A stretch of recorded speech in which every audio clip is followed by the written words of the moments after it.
அனைத்திந்திய அண்ணா திராவிட முன்னேற்ற கழகத்தின் தலைவியாக, மக்களின் தலைவியாக, உங்களின் தலைவியாக, நாளை எதிர்காலத்தை மாற்றி அமைக்கக்கூடிய வல்லமை பெற்ற சிறந்த தலைவியாக, ஏழை எளிய மக்களின் எளிய மகளாக உங்களுடன் நின்று பணியாற்றுவேன். என்றென்றைக்குமே அனைத்திந்திய அண்ணா திராவிட முன்னேற்ற கழகம் மக்களுக்குரிய கட்சி. மக்களுக்கு முழுமையாக அனைத்து திட்டங்களையும் வடிவமைத்து கொண்டு செல்லும்.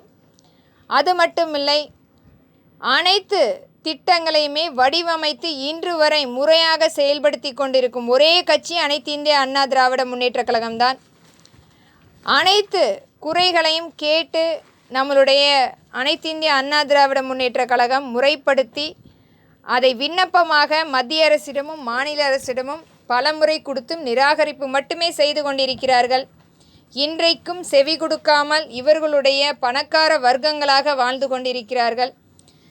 அதிலும் சமத்துவ திராவிட மாடல் பணக்கார வர்க்கமாகவே மாறிவிட்டார்கள்.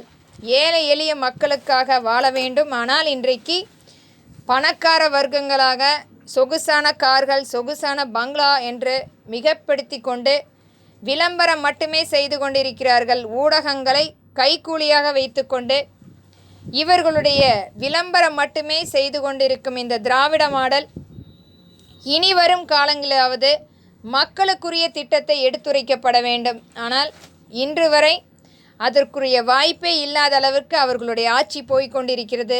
ஆனால் அனைத்து இந்திய அண்ணா திராவிட முன்னேற்ற கழகம் ஆட்சி அமைக்கும் போது நம்மளுடைய மக்களுடைய குறைகளை முறைப்படுத்தப்படும். அதிலும் நீர்வளம் என்பது மிகப்பெரிய, நம்மளுடைய மக்களுக்கு தண்ணீர் என்பது மிக அவசியமான ஒன்று.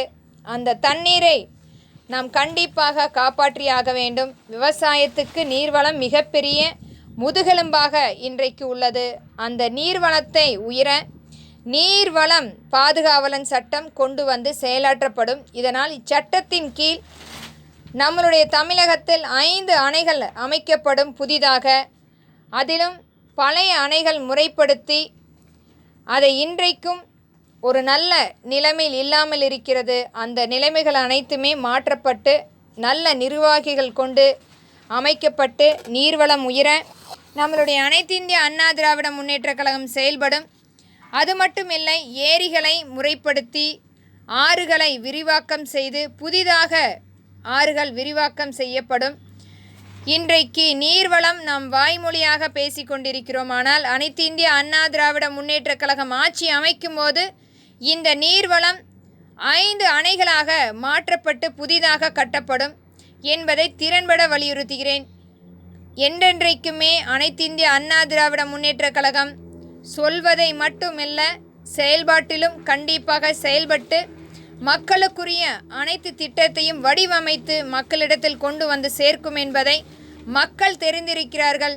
இனி வரும் காலங்களிலும் அதே மாதிரியான திட்டங்கள் செயல்படுத்தப்படும் என்பதை திறன்பட வலியுறுத்துகிறேன். நன்றி.